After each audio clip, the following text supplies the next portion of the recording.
오늘 우리가 살펴볼 여호수아서는요, 몇 가지 대표적인 동사들을 통해서 그 내용을 분류하기도 합니다. 첫 번째는 건너라라는 명령어가 있습니다. 무엇을 건너야 되겠습니까? 요단강을 건너야 되는 거죠. 요단강을 건너야 하나님이 주시겠다 약속하신 가나안 땅에 입성할 수 있는 것입니다. 두 번째는 취하라라는 동사입니다. 술 취하는 거 말고 차지하라, 그 명령입니다. 요단강을 건너서 약속의 땅에 입성하였으면 그 땅을 차지해야 합니다. 여러분, 요단강을 건너는 것도 약속의 땅을 취하는 것도 다 믿음으로 하는 겁니다. 믿음에 속한 문제입니다. 하나님이 앞서 행하실 것이다. 하나님이 이 땅을 선물로 주시겠다 약속하셨으니 약속을 주신 하나님은 신실하신 분이심을 믿어야 하는 것입니다. 그리고 또 다른 동사가 나오는데 그것은 바로 나누라라는 동사입니다. 땅을 차지하였으면 잘 분배를 해야 하는 겁니다.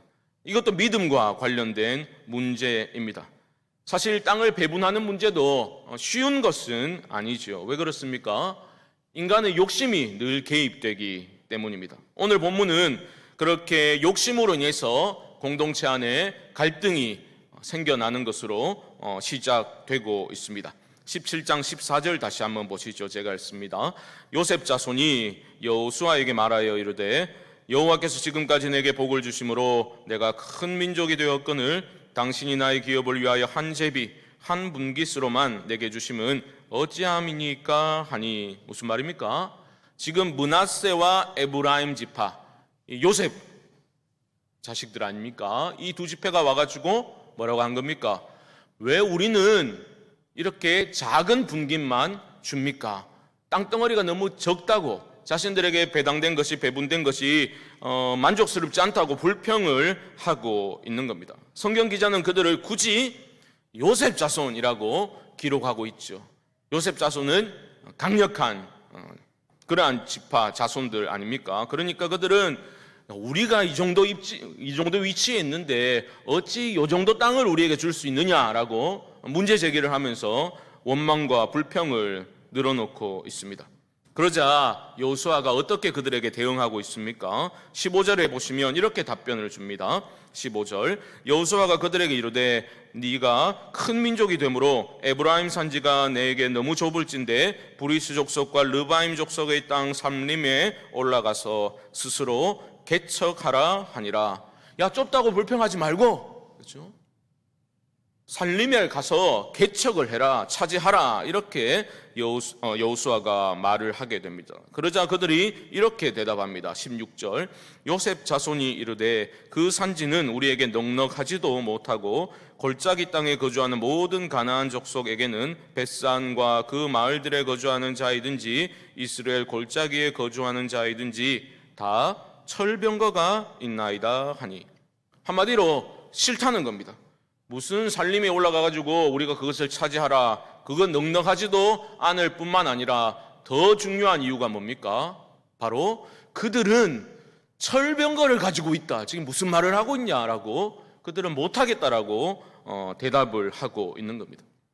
이스라엘 백성들은 이때 무기가 다 청동 무기였어요. 그러니까 철병거 같은 거는 이스라엘은 가지고 있지 않았습니다. 그런데 가나안 족속들은 철병거를 가지고 있다는 거예요. 그러니까 가당치도 않다라고 말하고 있는 겁니다. 여호수아는 어떻게 이 어려움을 헤쳐나가고 있습니까? 18절 말씀 보십시오. 그 산지도 내 것이 되리니 비록 산림이라도 내가 개척하라. 그 끝까지 내 것이 되리라. 가나안 족속이 비록 철병거를 가졌고 강할지라도 내가 능히 그를 쫓아내리라 하였더라. 아니야, 할 수 있어 라고 여호수아는 힘주어 말하고 있습니다. 여기서 여러분 잘 보셔야 됩니다. 지금 여호수아는 아니야, 너네가 할 수 있어 라고 말할 때 에브라임과 므낫세 지파가 가진 힘과 능력으로 대적들을 물리치고 차지할 수 있다라고 말하고 있는 것이 아니라는 겁니다. 너희는 할 수 있어 라고 말할 수 있었던 근거는 한 가지뿐입니다. 바로 하나님께서 하실 것이라고 약속하셨기 때문입니다.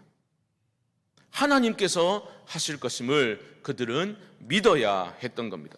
그들은 자꾸 철병거를 핑계로 삼아 불가능합니다라고 원망과 불평을 쏟아놓고 있는데, 바로 그들에게 여호수아는 하나님의 약속을 일깨워주고 있는 겁니다. 생각해 보라는 겁니다. 여기까지 온 것이 우리가 강해서 여기까지 올 수 있었냐, 우리가 강해서 이만큼 땅을 차지하였느냐 생각해 보라라는 거죠. 그들을 애굽에서 구원해 내신 것도 하나님이시죠. 강한 손과 편팔로 여기까지 인도하신 분도 하나님이십니다.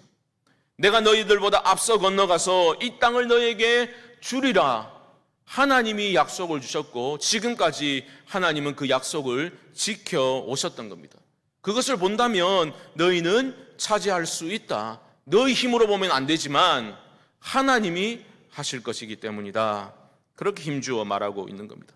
이게 훌륭한 리더가 보여주는 어려울 때 빛을 발하는 그러한 모습이 아닐까 생각해 보게 됩니다.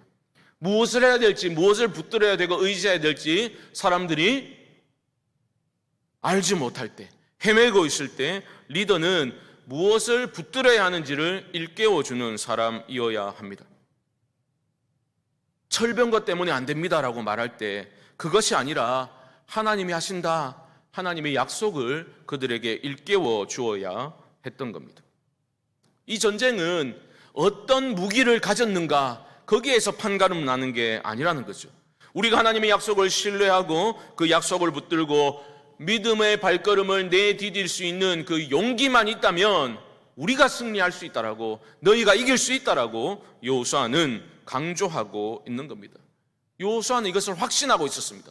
모세가 죽고 이제 여호수아 자신이 지도자가 되어 가나안 땅에 들어가야만 했지 않습니까? 두려웠습니다. 그때 하나님이 계속해서 여호수아에게 주신 말씀이 무엇입니까?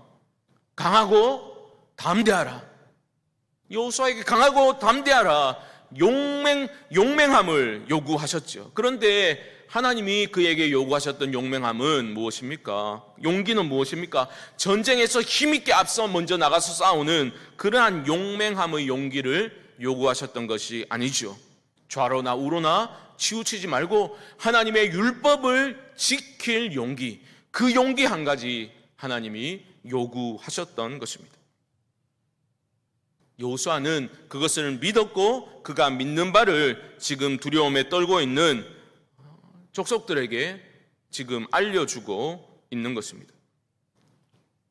불평을 늘어놓고 있는 요셉 족속을 향해서 이렇게 권면할 수 있었던 이유가 무엇입니까? 여호수아에게는 그런 믿음이 있었기 때문입니다.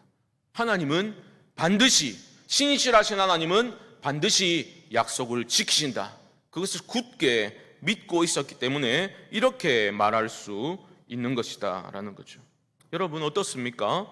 이러한 여호수아의 모습은 우리 공동체 안에서도 적용해야 할 어떠한 믿음의 태도 아니겠습니까? 서로를 바라볼 때 우리는 어떤 눈으로 바라봅니까? 내 안에 역사하시는 하나님이 옆에 있는 지체의 삶에도 역사하신다라는 것을 믿고 바라봐 줄 수 있어야 합니다. 나를 찾아오시고 나를 귀하다고 불러주신 그 하나님이 옆에 있는 지체들도 찾아가시고 귀하다 말씀하시고 그 지체를 향해서도 하나님은 약속을 주시고 계획을 가지고 계시다라는 것을 우리가 믿을 때에 서로를 대하는 태도가 달라지지 않겠습니까? 낙심치 않을 수 있는 겁니다. 우리에게 하나님이 약속을 주신 거예요. 나에게만 특별히 약속을 주신 게 아니라 옆에 있는 지체들에게도 하나님의 계획과 뜻이 있다는 것을 우리는 믿고 나아가야 하는 겁니다. 그런 거 아닙니까? 내가 시몬이니 장차 게바라 하리라. 우리 주님이 실수투성인 시몬의 모습에서 장차 반석이 될 그 베드로의 모습을 보시고 게바라 하리라 친히 그렇게 격려해 주셨던 것처럼 우리가 그런 모습을 서로에게 그렇게 보여줄 수 있어야 하는 거죠. 저는 우리 모두에게 이 교회, 이 성광교회를 향하신 하나님의 약속을 우리 모두가 바라보는 눈이 활짝 열려질 수 있기를 주님의 이름으로 축복합니다.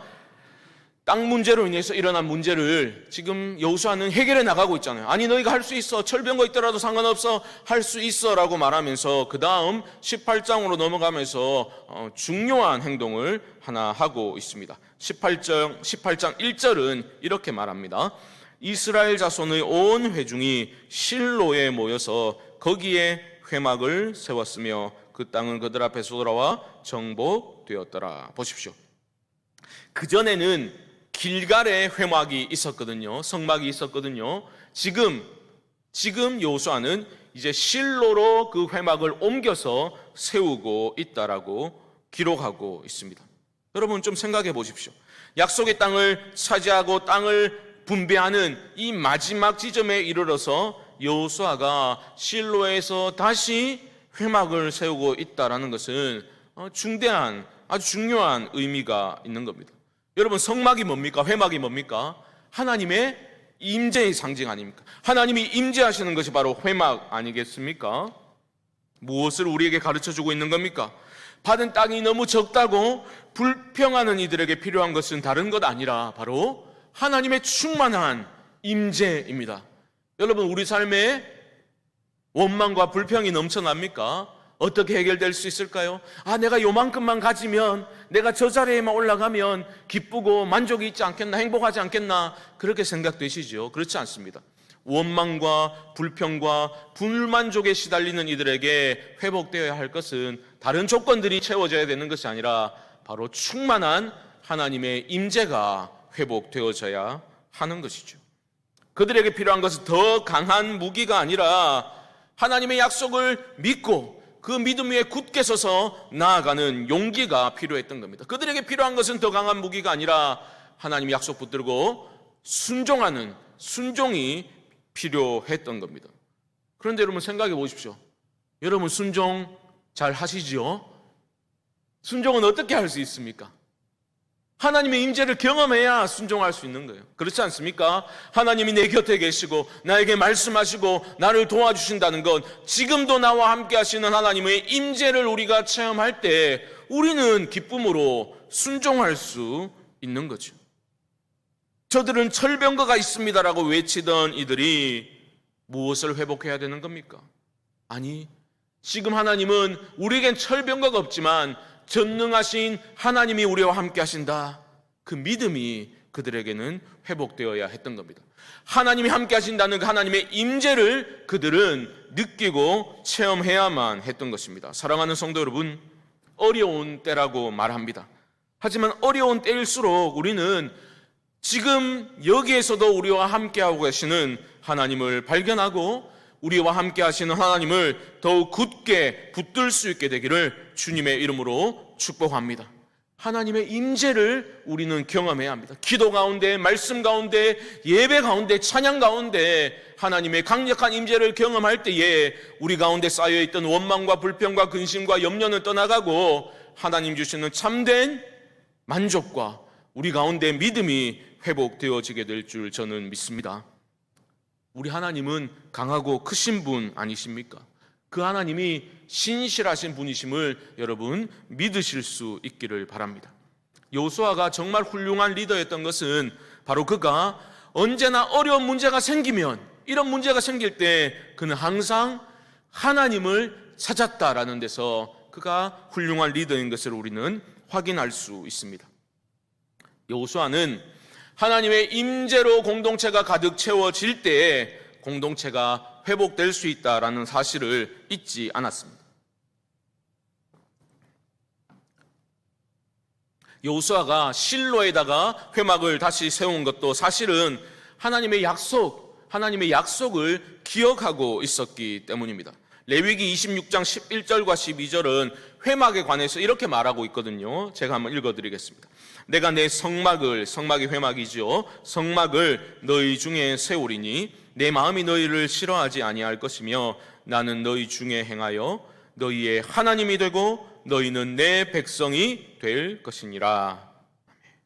여러분 성경에 기록된 하나님이 우리에게 향한 그 마음을 잘 드러내 보여주는 구절이 바로 이 구절입니다. 나는 너희의 하나님이 되고 너희는 내 백성이 되리라. 우리 가운데 거하시는 하나님, 함께 하시는 하나님, 그 하나님 안에 온전히 거하며 그 하나님의 뜻에 순종하는 삶을 통해서 하나님이 우리에게, 우리 각자에게, 우리 공동체에게 예비하신 모든 복들을 누리며 살아가는 것이야말로 우리에게 주어진 최상의 삶이다라는 것을 우리는 잊지 말아야 하겠습니다. 하나님의 임재의 상징이라 할 수 있는 그 회막을 실로에 다시 세운 여호수아의 모습을 통해서 우리는 그의 믿음을 발견하게 됩니다. 여러분, 믿음이라는 것은 이론적인 것이 아닙니다. 이론적인 것이 아니라 물론 이론이 포함되어 있지만 그것에 그치지 않고 체험을 통해서 믿음은 가슴에 새겨지는 것입니다. 여호수아는 체험 신앙이었어요. 그는 자신과 함께 하시는 하나님을 분명히 경험하였습니다. 하나님의 임재가 가장 중요하다는 것을 그는 체험을 통해서 깨닫고 붙들었던 사람이었습니다. 그는 무엇을 보았습니까? 회막과 관련해서 출애굽기 33장은 아주 중요한 내용을 알려주고 있는데요. 출애굽기 32장을 보면 그 유명한 여러분 잘 아는 금송아지 숭배 사건이 나오죠. 기억나시죠? 모세는 거룩한 산에 올라가서 하나님의 그 계명을 받고 있는 가장 거룩한 시간에 산 아래의 백성들은 금송아지를 만들어서 그 앞에서 뛰어노는 우상 숭배에 빠지게 되었습니다. 여러분, 이게 바로 하나님의 임재가 사라지니까 이런 현상이 나타나게 된 겁니다. 하나님의 임재가 사라지자 백성들은 거짓된 두려움에 빠지게 되었습니다. 사실 금송아지가 뭡니까? 바로 그들이 가지고 있는 그 두려움과 불안과 염려와 직결되어서 튀어나온 결과물일 뿐입니다. 그들이 결국 믿고 의지하고 있었던 것이 힘과 부의 상징이라 할 수 있는 그러한 황금 송아지였다라는 것이죠. 여러분, 그 우상 숭배 사건, 정말 치명적인 사건을 해결해 나가면서 모세는 어떤 행동을 취하였습니까? 출애굽기 33장 7절 말씀 한번 보여주십시오. 이렇게 말합니다. 모세가 항상 장막을 취하여 진 밖에 쳐서 진과 멀리 떠나게 하고 회막이라 이름하니 여호와를 앙모하는 자는 다 진 바깥 회막으로 나아가며. 이 사건을, 치명적인 사건을 해결해 나가며 있어 모세는 회막을 세운 거예요. 여호와를 앙모하는 자들은 다 회막으로, 이 세상의 모든 불안함과 그 분주함을 떠나가지고 하나님의 임재 앞으로 나아가게 된 겁니다. 그리고 출애굽기 33장 11절 하반절은 이렇게 마무리되고 있습니다. 모세는 진으로 돌아오나 눈의 아들 젊은 수종자 여호수아는 회막을 떠나지 아니하니라. 굉장히 의미심장한 모습이죠. 단순히 불침번 썼다 이 정도로 생각할 게 아니라 모세의 뒤를 이을 젊은 수종자 여호수아는 바로 하나님 임재의 상징이라 할 수 있는 회막에 머무르고 있는 그런 모습을 보여주고 있죠. 이런 체험을 통해서 하나님의 임재만이 가장 중요하다는 것을 여호수아는 마음에 깊이 새기고 살아가고 있었던 겁니다. 그러니까 어려운 문제가 터지니까 그는 무엇을 하고 있는 겁니까? 그가 보고 배웠던 것을 실천하고 있는 거예요. 모세의 그 모습, 회막을 세웠던 그 모습을 여호수아는 기억하고 있었습니다. 세상의 모든 염려와 근심과 문제가 마음을 장악하려고 할 때에 회막에 머물게 됨으로써 우리는 여전히 우리와 함께 하시는 하나님, 우리를 여전히 붙들고 계신 임마누엘의 하나님을 우리는 만나게 되는 것입니다. 이것이 바로 믿음으로 역경을 돌파하는 성도들의 삶의 모습이다라는 것을 우리는 꼭 기억하면 좋겠습니다. 여러분, 우리 삶의 능력이라는 것은 여러분 생각처럼 그렇게 쉽게 되어지는 일은 아닙니다. 우리는 이런 생각을 쉽게 하죠. 나는 지금 좀 코로나 때문에 좀 맥이 빠져 있고 기도도 옛날에도 물론 많이 안 했지만 지금은 조금 더 못하고 있지만 나는 마음만 먹으면 언제든지 벌떡 일어설 수 있을 거야. 그렇게 자신을 위로하죠. 나는 그냥 작은 계기만 필요할 뿐이야. 나는 마음만 먹으면 얼마든지 예배자로, 기도자로, 전도자로 설 수 있어. 근거 없는 자신감을 우리는 가지게 될 때가 있죠. 그런데 여러분, 영적인 것은 그렇게 쉽게 회복되는 게 아닙니다. 하나님과의 교제가 단절되고 그저 교회만 왔다 갔다 하는, 내가 장로니까 권사니까 교회 빠질 수 있겠나, 그렇게 명맥만 유지하는 그러한 메마른 신앙생활이 지속되면 어떻게 되겠습니까? 예배당은 열심히 왔다 갔다 하는데 그 안에 힘이 없는 거죠. 능력이 나타나지 않습니다. 어느 순간 마음 먹고 일어서려고 해도 무릎에 힘이 들어가지 않는 거예요. 왜요? 하나님과의 지속적인 교제가 단절되면, 그 시간이 길어지게 되면 내가 주먹 쥐고 불끈 일어서고 싶다고 일어설 수 있는 게 아니기 때문입니다. 그래서 우리는 회막으로 나아가야 하는 겁니다. 다시 우리의 회막으로 나아가야 하는 겁니다. 여러분의 회막은 어디에 있습니까? 내가 진정으로 힘들고, 아니면 내가 너무 기쁠 때 그 모든 것들을 내려놓고 그 모든 분주함에서 빠져나와서 하나님과 독대하며 하나님의 얼굴만을 바라는, 하나님과의 친밀한 교제 안에 거하는, 하나님의 거룩한 현존을 경험하는 우리의 회막은 어디에 있습니까? 세상의 그 모든 소리들을 좀 차단하고서 하나님의 음성 듣기만을 조용히 기다리고 그 음성을 청종하고자 하는 하나님과의 교제가 있는 회막은 어디에 있습니까? 우리 마음의 회막은 어디에 있습니까? 사랑하는 성도 여러분, 삶에서 원치 않는 시련이 닥쳐올 때에 모든 것이 다 귀찮고 힘이 빠져서 무기력증에 빠지게 될 때에 내가 믿고 의지하는 것들이 나를 다 배반하고 그렇게 나를 실망시킬 때 여러분은 어디로 나아가셔야 되겠습니까? 내가 믿고 의지하던 것들을 다 내려놓고 전심으로 우리의 회막으로 나아가서 하나님의 임재 앞에 다시 한번 엎드릴 수 있는 저와 여러분들 되실 수 있기를 주님의 이름으로 축복합니다. 우리의 회막이 회복될 때에 우리의 영혼이 소성함을 입게 될 것입니다. 그때 하나님의 약속은 선명하게 우리 앞에 보여지게 될 것입니다. 다시 오늘 여호수아 본문으로 돌아와서요, 이렇게 실로의 회막이, 하나님의 임재의 상징인 회막이 세워졌음에도 불구하고 여전히 무력증에 빠져있던 사람들이 있었습니다. 18장 2절 말씀 보십시오. 우리 한번 함께 읽어봅시다. 시작. 그러나 받지 못한 자가 아직도 7 지파라. 그들은 실로의 회막이 세워졌음에도 불구하고 그 이후에 여전히 힘을 내지 못하고 그냥 주저하고 있던 사람들이었습니다. 그들을 향해서 여호수아가 책망하고 있습니다. 책망하고 있어요. 3절 말씀 보십시오. 여호수아가 이스라엘 자손에게 이르되 너희가 너희 조상의 하나님 여호와께서 너희에게 주신 땅을 점령하러 가기를 어느 때까지 지체하겠느냐.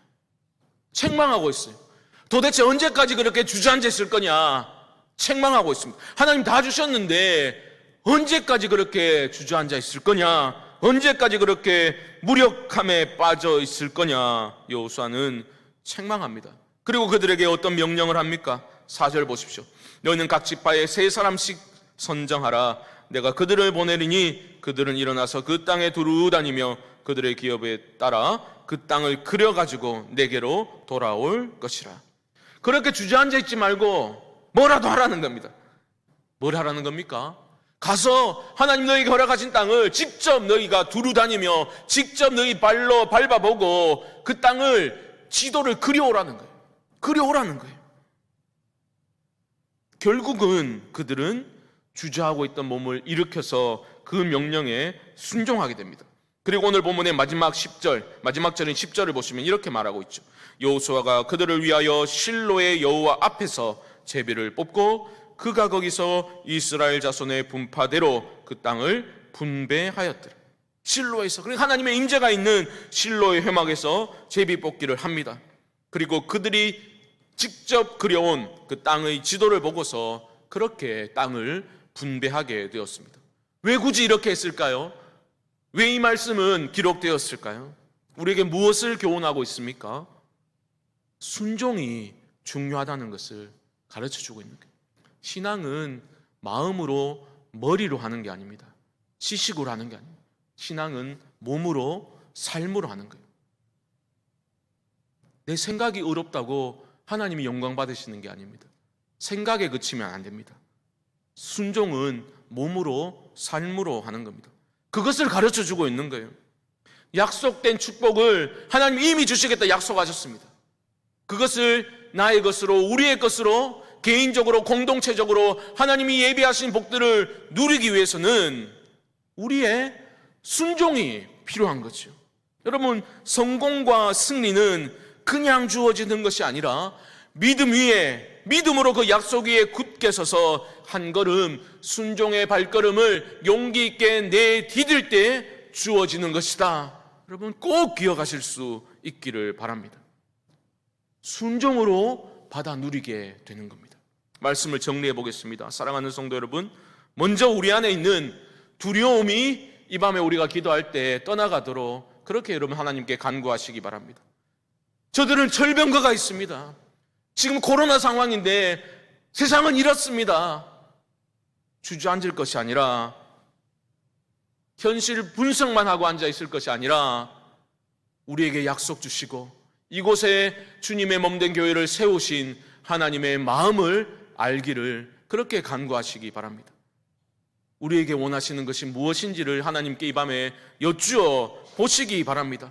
적들이 손에 무슨 무기를 들고 있는지만 그렇게 정밀 분석하고 있을 게 아니라, 우리 손에 들고 있는 것이 무엇인지를 살펴보고만 있을 것이 아니라 하나님이 우리에게 주신 약속이 무엇인지를 여러분 발견하실 수 있기를 바랍니다. 교회를 하나님이 왜 세우셨는지, 하나님이 우리에게 무엇을 하기를 원하시는지 이 밤에 하나님께 꼭 여쭈어 보시기 바랍니다. 그리고 그 약속 주신 하나님은 약속을 반드시 지키시는 신실하신 하나님이심을 여러분 굳게 믿으시고 약속 믿고 순종의 발걸음을 옮기실 수 있기를 바랍니다. 또한 우리는 기도해야 할 것입니다. 하나님, 순종할 수 있기 위해서는 우리가 하나님의 임재를 경험하여야 되겠습니다. 하나님, 우리와 함께 하심을 보여주십시오. 체험하게 해주십시오. 우리 성광교회가 하나님의 임재로 가득한 교회 되어지게 해주십시오. 여러분, 기도하셔야 합니다. 온 성도들이 무기력증에서 벗어나서 믿음 위에 굳게 서서 순종의 발걸음을 내디딜 때 하나님이 우리에게 승리를 안겨주실 줄 믿고 이 밤에 기도하실 수 있기를 바랍니다. 우리의 작은 믿음 하나 보시고 하나님은 앞서 행하여 주실 줄 믿습니다.